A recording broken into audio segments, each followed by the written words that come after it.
Estava estudando esses dias a Bíblia e veio este tema no coração. Jesus uma vez disse: venham a mim. E por que Jesus falou isso? Venham a mim.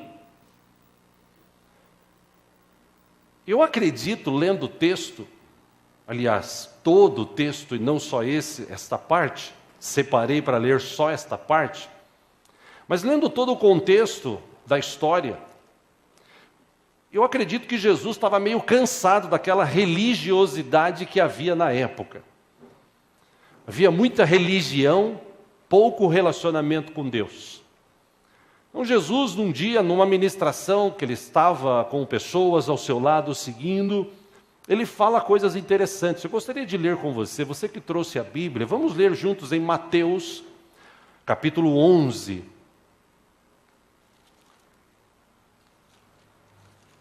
Se houver alguém ao teu lado sem Bíblia, se você puder repartir com ele a palavra, a leitura, faça isso, por favor. Mateus capítulo 11, versículo 25, para ganharmos tempo. Claro, se você quiser aproveitar depois do almoço e gastar tempo lendo o começo do capítulo 11, o capítulo 10, a continuidade do 12, você vai entender melhor o que nós vamos estudar aqui hoje. Mas, sintetizando aqui para ganharmos tempo, Mateus capítulo 11, versículo 25, diz o seguinte: naquela ocasião, Jesus disse: eu te louvo, Pai, Senhor dos céus e da terra, porque escondeste estas coisas dos sábios e cultos e as revelaste aos pequeninos. Versículo 26, sim, Pai, pois assim foi do teu agrado. Versículo 27, Jesus disse: todas as coisas me foram entregues por meu Pai. Ninguém conhece o Filho a não ser o Pai, e ninguém conhece o Pai a não ser o Filho, e aqueles a quem o Filho quiser revelar. Aí Jesus cita essa expressão, versículo 28, venham a mim, todos os que estão cansados e sobrecarregados, e eu lhes darei descanso. Versículo 29, tomem sobre vocês o meu jugo e aprendam de mim, pois sou manso e humilde de coração, e vocês encontrarão descanso para as suas almas. E por que vamos encontrar, versículo 30, pois o meu jugo é suave e o meu fardo é leve. Só até aí. Se você estudar o texto, você vai ver que Jesus estava meio que cansado daquela religiosidade que havia na época. Gente que ia na igreja por ir. Gente que formou um grupinho dentro da igreja. E nesse grupinho dentro da igreja, eles tinham a sua religião, não abriam mão disso, julgavam-se melhores que os outros, classificavam as outras pessoas por conta de suas enfermidades, por não serem judeus, por serem pobres, por viverem uma vida oprimida, uma vida triste. Eles tinham um grupinho e nesse grupinho eles viviam a sua vida, a sua religião. Por isso que eu sempre digo aqui, eu não gosto de religião. Religião mata, destrói, leva as pessoas a se odiarem. Eu gosto de Jesus porque Jesus trouxe não uma religião, ele trouxe um estilo de vida. E eu disse há pouco, nesse estilo de vida que Jesus trouxe, você não é obrigado a dar ofertas, a dar dízimos, como falei há pouco. Ninguém é obrigado a isso. Talvez outras religiões possam fazer isso. Agora, Jesus não veio. Ao contrário disso, a Bíblia diz que Deus ama quem faz isso com alegria, não constrangido, ao contrário. Então, Jesus trouxe esse estilo de vida e, na época, ele confrontava essas pessoas, ele batia de frente. Essa religiosidade que havia era terrível, era terrível. E Jesus teve que combatê-la. De que forma que ele disse para esse povo? Observe bem o texto. Ele não disse assim, eu tenho alguma coisa que talvez você encontre se você vir a mim. Não, ele afirmou. eu vou te trazer alívio, eu vou te trazer descanso, se você realmente vir a mim. E refletindo sobre isso, eu não sei quantos aqui já tiveram o carro quebrado. Quem já teve o carro assim que parou de repente? A maioria. E o duro quando para de repente no farol. E você está sozinho. E não tem ninguém para te ajudar. Você já passou por isso? Aí você vai assim, meu Deus, os caras buzinando, você fica nervoso, aí você começa a fazer aquela força assim, para empurrar o carro. Jesus amado, já fizeram essa força? Que parece que vem de Deus mesmo, né? Porque sozinho você não consegue. Aí você empurra, empurra, empurra, empurra, até sair do farol, encostar na esquina, aí de repente você faz assim, ai, que alívio. Já passaram por isso? Só que no outro dia você acorda e está com as pernas bambas, tudo travado, doendo, porque você fez um esforço excomunal. Eu entendo que Jesus disse isso, eu vou te trazer alívio e vou também te trazer descanso, que você vai precisar de uns 2, 3 dias para descansar, né? A não ser aqueles que vivem fazendo exercícios. Quem faz um exercício desse, assim, de uma hora para outra, no outro dia ele acorda com tudo doendo. Jesus disse, eu vim te trazer alívio e vim te trazer descanso. E como eu disse, por que ele viveu isso? Quero ler outro texto com vocês vão entender melhor o que eu estou querendo te mostrar nesta manhã. Vamos ler juntos em Lucas, capítulo 13. Veja que interessante o que Jesus teve que enfrentar. Lucas, capítulo 13.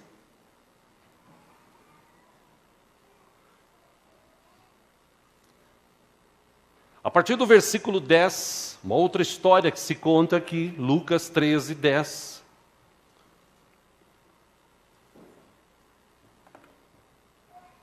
Diz o texto que certo sábado, Jesus estava ensinando numa das sinagogas.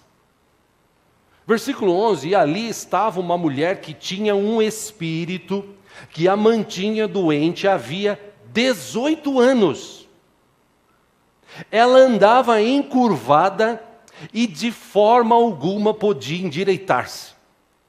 Versículo 12, ao vê-la, Jesus chamou-a à frente e lhe disse, mulher, você está livre da sua doença. Versículo 13, então ele lhe impôs as mãos, e imediatamente ela se endireitou e passou a louvar a Deus. Veja que interessante, versículo 14, indignado porque Jesus havia curado no sábado. O dirigente da sinagoga disse ao povo, há 6 dias em que se deve trabalhar, venham para ser curado nesses dias, e não no sábado.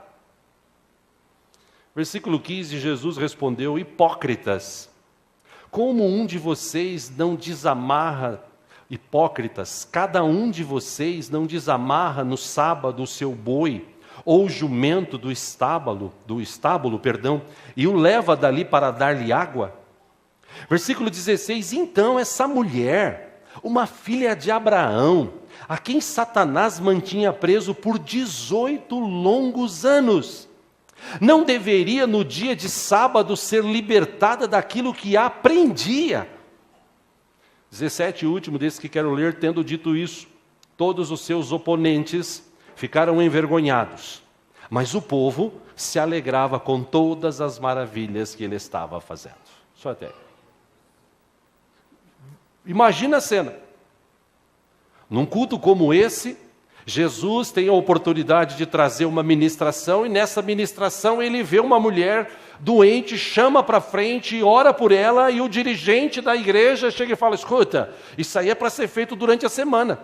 Mas as sinagogas não abriam durante a semana, eles só cultuavam no sábado. Como é que uma mulher dessa ia encontrar cura durante a semana? Essa igreja lá só abria no sábado. Hoje até durante a semana elas ficam abertas, mas na época, geralmente elas ficavam abertas só no sábado, era o dia que eles se reuniam. Era o dia que eles doavam para Deus. Era o dia que, segundo o ensino que eles tinham, era para eles não fazerem nada. Aí Jesus vem e diz o seguinte, escuta, eu só por conta da lei, eu vou deixar de fazer o bem para as pessoas no sábado, só porque é sábado. Quer dizer, é sábado, é o dia consagrado a Deus, quer dizer, o dia que eu consagro a Deus, eu não posso fazer nada, mais nada, para ninguém, por ninguém. Quer dizer, se vocês veem o seu cavalo no sábado, você pega ele no horário, tira, leva para beber água. Quer dizer, uma mulher que está 18 anos enferma, o diabo está sobre a vida dela 18 anos, a mulher está até encurvada. Quer dizer, eu teria que esperar aí, vocês estão de brincadeira. Quer dizer, essa era a mentalidade da época e é a mentalidade de muitas igrejas hoje. Que vivem de dogmas humanos, de doutrinas humanas, brigando entre si, disputando membros, disputando pessoas, brigando por causa de membros, por causa de dinheiro. Hoje em dia tem pastor que ele não vê uma alma, ele vê um cifrão. E ele quer esse cifrão na igreja dele, porque o cara dá um bom dízimo, uma boa oferta. Ele não vê mais com o olhar de misericórdia, o olhar de Jesus. E Jesus está cansado disso naquela época. Ele chega e fala, vocês não estão entendendo o propósito de Deus para a vida humana. É interessante, num outro texto, veja o que Jesus fala, eu gostaria de ler com você, Mateus capítulo 12 agora. Dá uma corrida lá em Mateus, rapidinho. Querendo ler Bíblia, porque eu boto tudo no telão aqui, fica mó mamata, né? Então vamos folhear a Bíblia. Mateus capítulo 12. Veja que interessante, como Jesus era sempre confrontado. Inclusive o próprio subtítulo diz que Jesus era o Senhor do sábado. Aí, Mateus 12, 1, naquela ocasião, Jesus passou pelas lavouras de cereal no sábado. Seus discípulos estavam com fome e começaram a colher espigas para comê-las. Versículo 2, os fariseus, vendo aquilo, lhe disseram, olha, os teus discípulos estão fazendo o que não é permitido no sábado. Versículo 3, Jesus fala, vocês não leram o que Davi fez quando ele e seus companheiros estavam com fome? Versículo 4, ele entrou na casa de Deus e junto com seus companheiros comeu os pães da presença, o que não lhes era permitido fazer, mas apenas aos sacerdotes. Versículo 5, ou vocês não leram na lei que no sábado os sacerdotes no templo profanam esse dia e contudo ficam sem culpa? Versículo 6, eu lhes digo que aqui está o que é maior do que o templo. Versículo 7, se vocês soubessem o que significa estas palavras, desejo misericórdia, não sacrifícios, não teriam condenado. Versículo 9, saindo daquele lugar, dirigiu-se à sinagoga deles. Versículo 10, e estava ali um homem com uma das mãos atrofiada.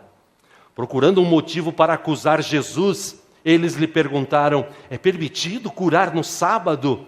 Versículo 11, ele lhes respondeu, qual de vocês, se tiver uma ovelha e ela cair num buraco no sábado, não irá pegá-la e tirá-la de lá? Versículo 12, quanto mais vale um homem do que uma ovelha? Portanto, é permitido fazer o bem no sábado. Versículo 13, então ele disse ao homem, estenda a mão. Ele a estendeu e ela foi restaurada e ficou boa como a outra. Aí 14 últimos fariseus saíram e começaram a conspirar sobre como poderiam matar Jesus.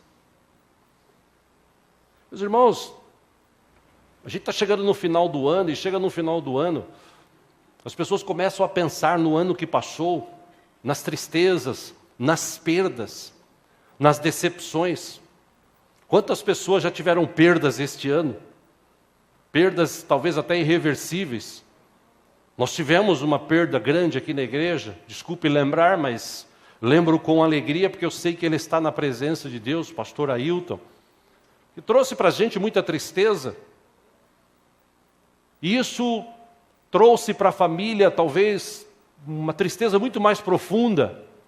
Ainda sexta-feira, aliás, no sábado, sexta-feira, eu recebi a notícia de uma pessoa que conhecíamos há muitos anos, que mora no interior de São Paulo, 62 anos de idade, uma pessoa que disposta a pregar o evangelho, uma pessoa trabalhadora, inteligente, De repente veio uma enfermidade, de repente essa enfermidade leva ela embora.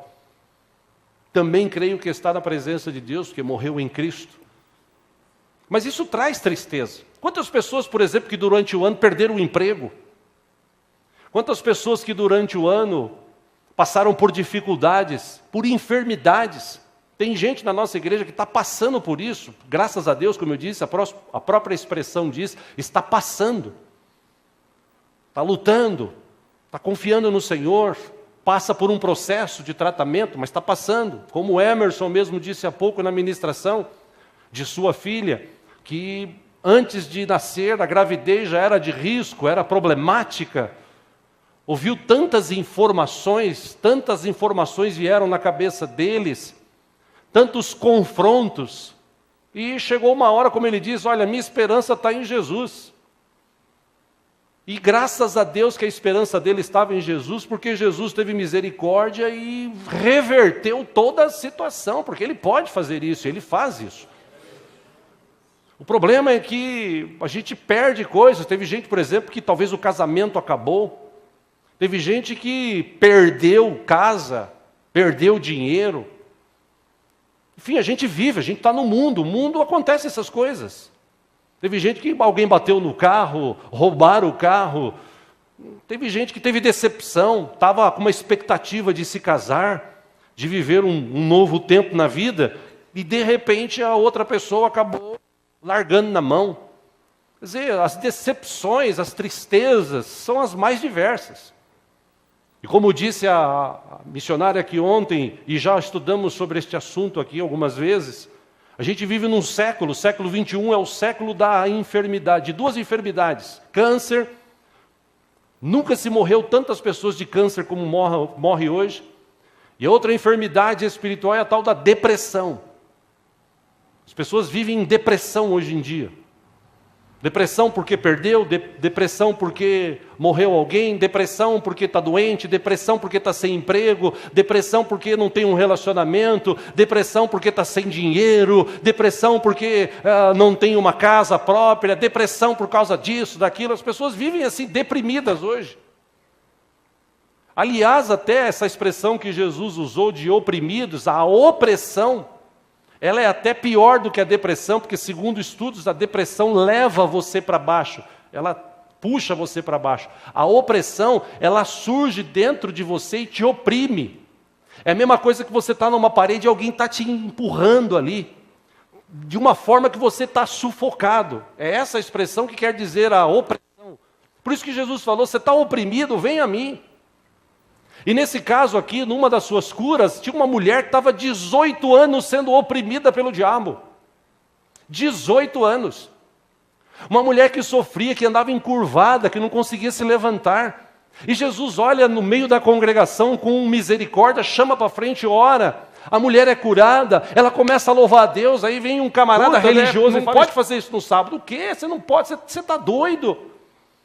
Porque a gente vive num tempo em que as pessoas, como eu disse, elas o culto ao ego, as pessoas só pensam em si, só buscam satisfazer os seus desejos, as suas vontades, que, me permite essa expressão nordestina, que se lasque os outros. As pessoas pensam muito só em si hoje em dia. As pessoas hoje em dia, até para a obra de Deus, como disse também a pregadora aqui ontem, eu já falei sobre isso várias vezes, até para a obra de Deus hoje são poucos. Antigamente a gente tinha mais pessoas dispostas a trabalhar, a se esforçar, nem que fosse 1, 2 sábados por mês, para evangelizar, para trabalhar na obra. Hoje é difícil, a gente tem até dificuldades com obreiros. A gente tem um monte de obreiros da igreja, mas tem dificuldades até para a escala. Graças a Deus está levantando outros. Por quê? Porque as pessoas pensam muito em si, querem viver a sua vida. E é errado isso? Não, cada um vive o que quer. O que eu estou querendo te mostrar é que isso está se tornando na vida de muita gente hoje religião. Esse negócio de eu sou, eu faço, eu aconteço, essas coisas que começam a tirar o homem da presença de Deus. Como eu mostrei o texto aqui, aliás, o vídeo, algumas semanas atrás, do Zeca Pagodinho, ele mesmo disse, com as suas próprias palavras, o dinheiro é bom, mas quando a pessoa tem muito dinheiro, a tendência é ele se afastar de Deus. Ele disse isso pela sua própria vida. A ponto do cara chegar a dizer que ele prefere ir para o inferno do que ir para o céu. Que ele acha que no céu ele vai ser um anjinho e ficar tocando lá flautinha, tocando harpinha. E lá no inferno não, no inferno vai ser melhor. Quer dizer, essa é a mentalidade do homem de hoje. Por isso que a Bíblia trouxe vários ensinamentos que batiam de frente com as pessoas da época. Jesus disse no quesito dinheiro. Escuta, você tem que escolher, ou você adora Deus, ou você adora o dinheiro. Um deles vai ser o seu Deus. Um deles vai mandar na tua vida. Um deles vai determinar o jeito que você vai tratar as pessoas. Um deles vai determinar o jeito que você vai viver a sua vida. Então você precisa escolher, você não pode agradar os dois. Se você agradar um, você vai desagradar o outro. Então você tem que escolher. Jesus trouxe esse ensinamento para o povo da época, mas que serve para a gente. Jesus disse, olha, venham a mim você que está oprimido, você que está cansado, venham a mim porque eu tenho alívio. A gente já estudou sobre isso aqui outras vezes, a questão do fardo. Jesus disse, ele continua com o fardo, só que o fardo dele é mais suave, é mais leve. Continua sendo um fardo. Para muita gente, até hoje em dia, ser cristão é um fardo pesado. Por quê? Porque, eu podia estar agora num outro lugar, mas é aquela história, né? Vai que eu morro e vou para o inferno, então hoje eu vou para a igreja. Então é pesado, a pessoa tem aquele peso. Diferente do salmista que escreveu, alegrei-me quando me disseram, vamos à casa do Senhor. Eu não estou aqui por religião, eu estou aqui porque eu amo Jesus. Eu não bato palma para alegrar ninguém, eu bato palma para adorar o Senhor Jesus, que pagou um preço caro na cruz do Calvário pelas nossas vidas. Eu estou aqui porque Jesus é a fonte do perdão. Eu estou aqui porque Jesus é a fonte de vida. Eu estou aqui porque nós estamos todos no mesmo barco, todos pecaram e precisam da graça de Deus. E graças a Deus Jesus veio e morreu por nós. Esse é o entendimento que deveria haver no coração daqueles caras da época. E não havia, ao contrário disso. Eles viviam questionando, eles viviam preocupados, eles andavam próximos a Jesus, observando o que Jesus falava. E como eu disse várias vezes, Jesus bateu de frente com eles. Agora, trazendo para os nossos dias esse texto, Jesus, segundo Hebreus, é o mesmo ontem, hoje e eternamente. Ele é o mesmo Deus. Então aquele Jesus que disse, venham a mim, vocês que estão oprimidos, cansados, eu tenho alívio para vocês. Quer dizer, vamos à igreja para quê? Para a gente adorar a Deus e receber também dele este alívio, esta paz. Se é que a gente está aqui para isso. Nós precisamos entender o propósito de estarmos reunidos como igreja. Não é uma religião que todo domingo eu tenho. Não, longe disso. Eu estou aqui porque eu tenho um Deus que me amou, que morreu no meu lugar, que deu a sua vida por mim na cruz do Calvário, que pagou com um preço de sangue a minha e a tua vida. Que lá atrás, quando ele estava na cruz, eu imagino que ele vislumbrava assim, esse sacrifício vai valer para muita gente. Por isso que ele foi perseguido, por isso que os caras queriam matá-lo. Por isso que os caras queriam destruir a chamada religião Jesus. Durante estes séculos, várias pessoas tentaram matar essa religião chamada Jesus. Durante estes últimos séculos, vários homens, pensadores, falaram várias coisas acerca de Jesus. Vários cantores, vários artistas, se quiseram colocar-se acima de Jesus.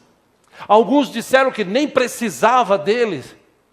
Gente que talvez tenha o conhecido como nós o conhecemos, mas lá na frente, por conta do sucesso, do dinheiro, disse, eu não preciso mais desse Jesus. Mas ele continua de braços abertos dizendo, venham a mim aqueles que estão cansados e oprimidos, porque eu tenho alívio. No século 21, Jesus Cristo é o mesmo, ele tem alívio, ele tem paz para trazer aos nossos corações, ele traz esperança às nossas vidas.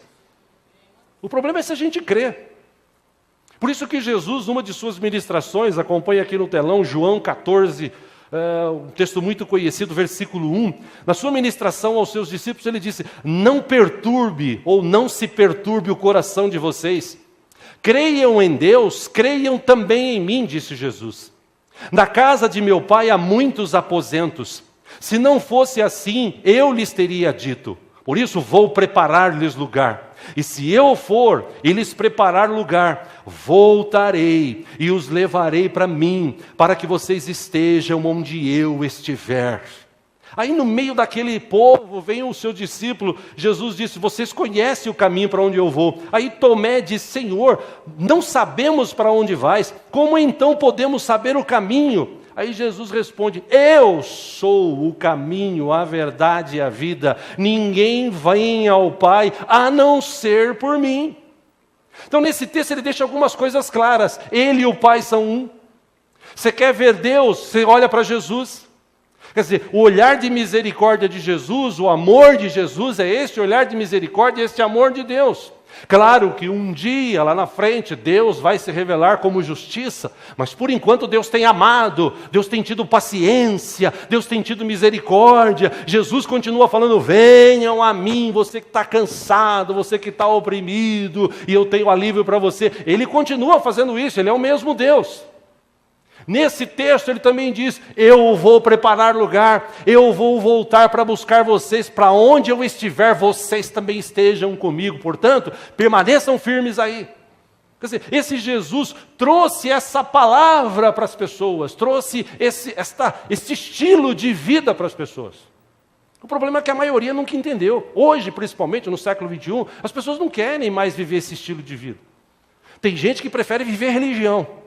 Tem gente que prefere não viver nada. Tem gente que prefere curtir a vida. Tem gente que já esteve dentro da igreja e hoje está no mundo tentando curtir a vida.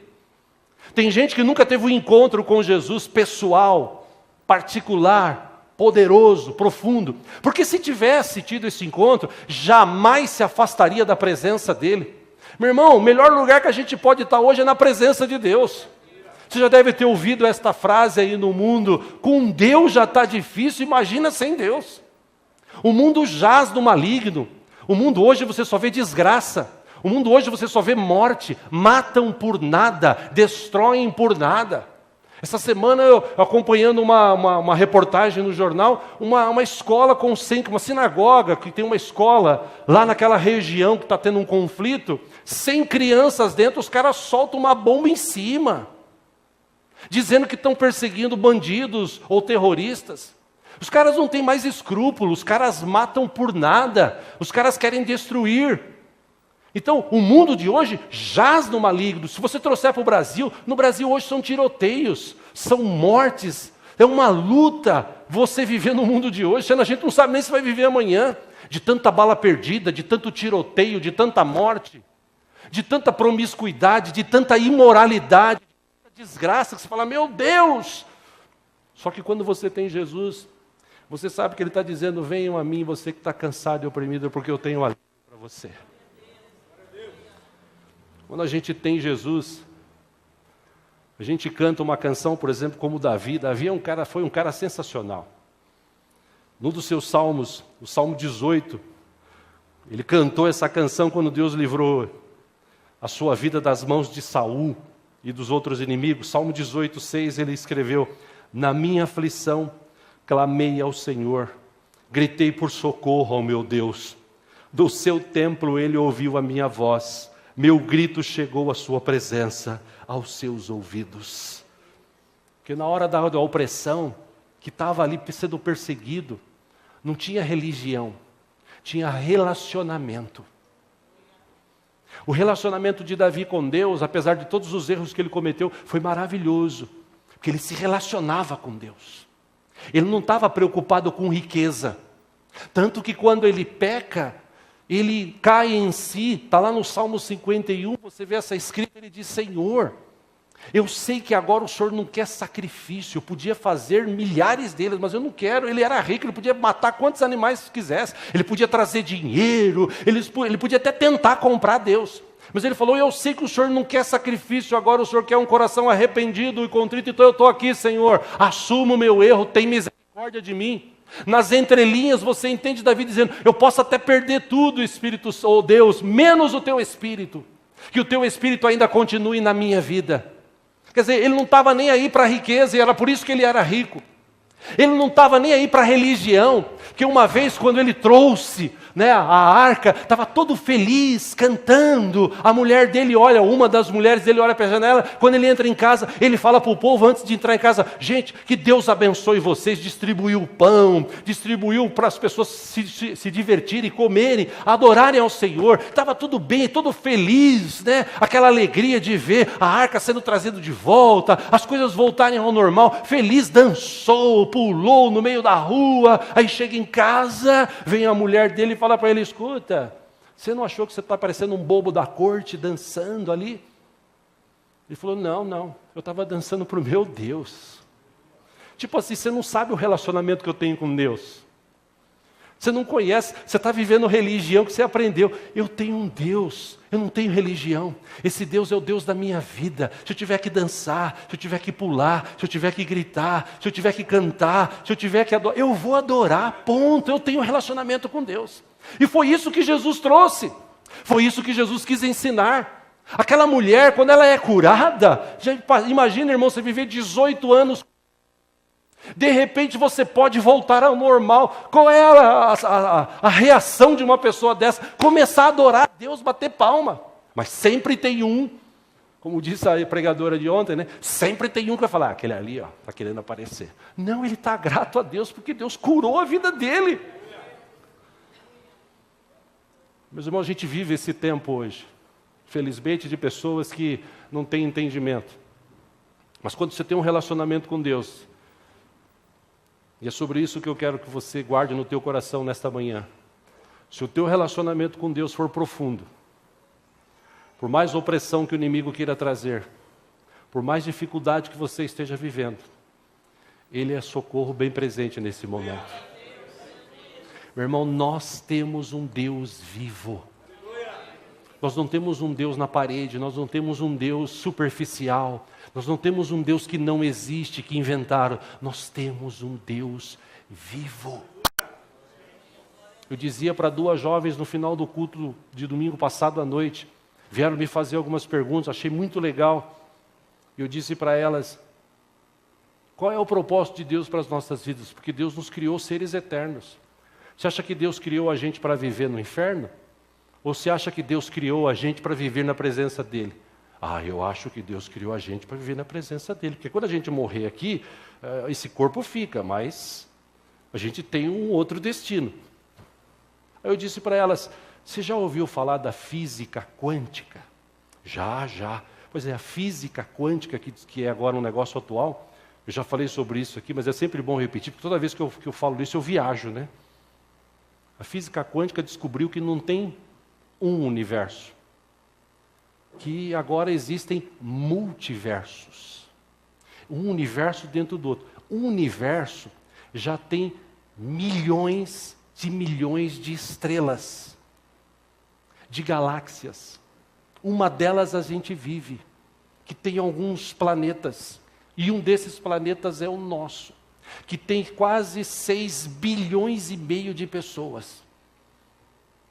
Que quando uma dessas pessoas, uma apenas, se volta para esse Deus e se relaciona com Ele, Ele vem, Ele socorre, Ele cura, Ele liberta, Ele transforma. O Deus que controla o universo, que poderia falar assim: para que eu quero esse bando de gente comigo? Jesus podia ter falado: gente, eu vim aqui, já trouxe para vocês as coisas, tá? Já fiz o sacrifício, agora vocês se virem aí. Não, Jesus disse, quando ressuscitou: eis que estou com vocês todos os dias até a consumação dos séculos. Porque Ele se importa com a gente. O mesmo Jesus que se importou com aquela mulher curvada, o mesmo Jesus que se importou com aquele homem de mão mirrada, o mesmo Jesus que se importou com outras pessoas e curou, é o mesmo Jesus de hoje que se importa comigo, que se importa contigo. Esse Jesus quer te trazer alívio, esse Jesus quer te trazer paz. Está chegando no final do ano, você está pensando nessas coisas? Faça como Paulo, Filipenses 4:8, tudo que é bom, tudo que é agradável, tudo que edifica, é nisso que eu vou pensar. Deixa as coisas que já passaram para trás. Você não pode mexer no teu passado. O passado é passado. Viva o teu presente, pense no futuro. Deus ainda está conosco, Deus nos ama, Deus cuida da gente. Quando Davi escreveu um outro salmo, Salmo 121, versículo 1, ele disse: levanto os meus olhos para os montes e pergunto, de onde vem o meu socorro? O meu socorro vem do Senhor que fez os céus e a terra. Pergunta para a pessoa da sua lado: meu irmão, de onde que veio o teu socorro? Da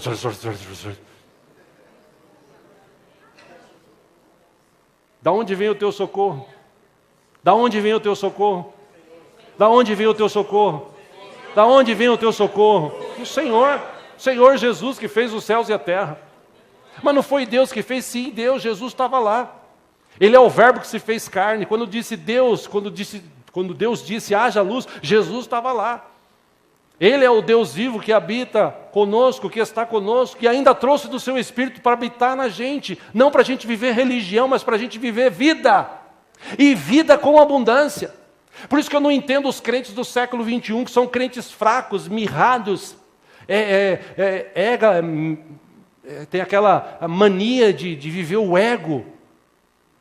Aquelas pessoas que vivem só se idolatrando, aquelas pessoas que só pensam em si. Meu irmão, eu já falei aqui, repito, comece a ajudar os outros, comece a fazer o bem para os outros, sem você ver placa, sem você ver jeito, sem religião. Ajude as pessoas, faça o bem pelas pessoas, ame as pessoas, você vai ver que menos problemas você terá na sua vida.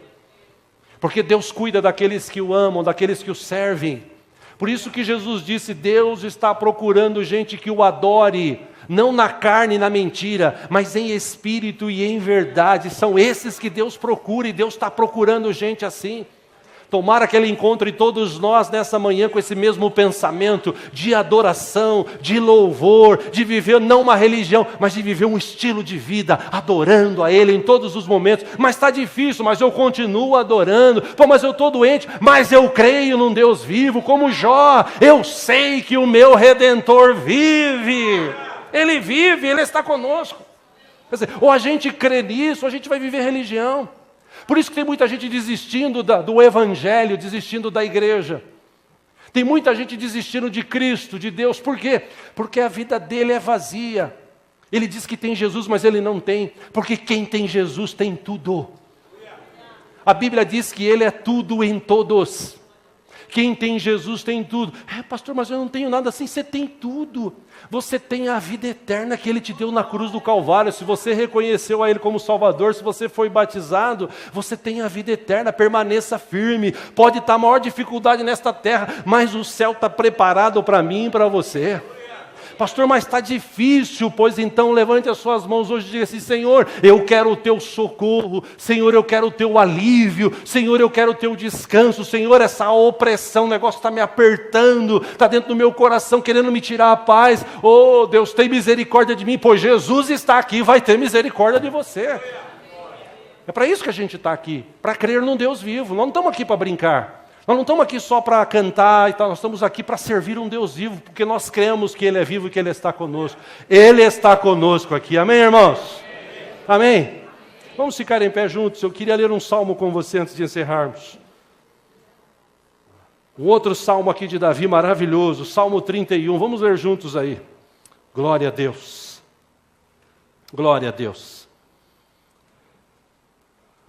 Salmo 31.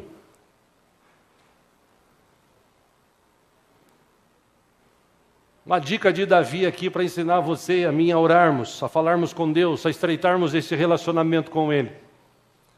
Salmo 31, versículo 1, ele diz, em Ti, Senhor, me refugio. Em Ti, Senhor, me refugio. Nunca permitas que eu seja humilhado. Livra-me pela Tua justiça. Versículo 2, inclina os teus ouvidos para mim, vem livrar-me depressa. Talvez você vai se identificar com algumas coisas que ele fala aqui nesse texto. Ele diz, sê minha rocha de refúgio, uma fortaleza poderosa para me salvar. Versículo 3, sim, tu és a minha rocha e a minha fortaleza, por amor do teu nome, conduze-me e guia-me. Versículo 4, tira-me da armadilha que me prepararam, pois tu és o meu refúgio. Versículo 5, nas tuas mãos entrego o meu espírito. Resgata-me, Senhor, Deus da verdade. Versículo 6 ele diz, odeio aqueles que se apegam a ídolos inúteis. Eu, porém, confio no Senhor. Versículo 7, exultarei com grande alegria por teu amor, pois viste a minha aflição e conheceste a angústia da minha alma. Versículo 8, não me entregaste nas mãos dos meus inimigos, deste-me segurança e liberdade. Versículo 9, ele diz, misericórdia, Senhor, estou em desespero. A tristeza me consome a vista, o vigor e o apetite. Versículo 10, minha vida é consumida pela angústia, e os meus anos pelo gemido. Minha aflição, Senhor, esgota as minhas forças, os meus ossos se enfraquecem. Versículo 11, por causa de todos os meus adversários, sou motivo de ultraje para os meus vizinhos e de medo para os meus amigos. Os que me veem na rua, fogem de mim. Versículo 12, eu sou esquecido por eles como se estivesse morto. Tornei-me como um pote quebrado. Versículo 13, ouço muitos cochicharem a meu respeito. O pavor me domina, pois conspiram contra mim, tramando tirar minha vida. Versículo 14, ele repete, mas eu confio em ti, Senhor, e digo, tu és o meu Deus. Versículo 15, ele diz, o meu futuro está nas tuas mãos. Livra-me dos meus inimigos e daqueles que me perseguem. 16, faz o teu rosto resplandecer sobre o teu servo. Salva-me por teu amor leal. 17, não permitas que eu seja humilhado, Senhor, porque eu tenho clamado a ti. Mas que os ímpios sejam humilhados e calados fiquem no Seol.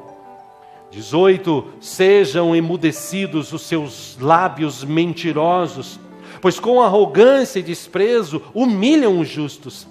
Versículo 19, como é grande a tua bondade que reservaste para aqueles que te temem, e que à vista dos homens concedes àqueles que se refugiam em ti. 20, no abrigo da tua presença os escondes das intrigas dos homens, na tua habitação os proteges das línguas acusadoras. 21, bendito seja o Senhor, pois mostrou o seu maravilhoso amor para comigo, quando eu estava numa cidade cercada. 22, alarmado, eu disse, fui excluído da tua presença. Contudo, ouviste as minhas súplicas, quando clamei a ti por socorro. 23 e 24, ele diz, amem o Senhor todos vocês, os seus santos. O Senhor preserva os fiéis, mas aos arrogantes ele dá o que merecem. 24, sejam fortes e corajosos, todos vocês que esperam no Senhor. Quem espera no Senhor aqui? Diga para a pessoa ao seu lado, meu irmão, seja forte e corajoso, Deus é contigo. Deus é contigo.